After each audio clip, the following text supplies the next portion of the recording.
Hello అండి, welcome to chalk and code couple. మా husband నా కోసం డిన్నర్లోకి బగారా రైస్ ప్రిపేర్ చేశారు. మా హస్బెండ్ స్టైల్లో బగారా రైస్ చూద్దామా? ముందుగా ఒక గిన్నె తీసుకొని అందులోకి ఒక 2 టేబుల్ స్పూన్ ఆయిల్ వేసుకున్నారు.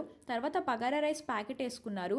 అవి కొంచెం ఫ్రై అయిన తర్వాత అందులోకి మనం కట్ చేసి పెట్టుకున్న onions, tomatoes, potatoes, chilli add చేసుకున్నారు. అందులో కొంచెం సాల్ట్ యాడ్ చేసుకున్నారు. అవి బాగా ఫ్రై అయిన తర్వాత ఒక 5 మినిట్స్ తర్వాత జింజర్ గార్లిక్ పేస్ట్ యాడ్ చేసుకున్నారు.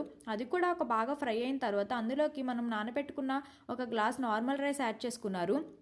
ఆ తర్వాత అందులోకి ఒక 2 గ్లాసెస్ ఆఫ్ వాటర్ యాడ్ చేసుకున్నారు. 1 గ్లాస్కి 2 గ్లాసెస్ ఆఫ్ వాటర్ యాడ్ చేసుకుంటే సరిపోతుందండి.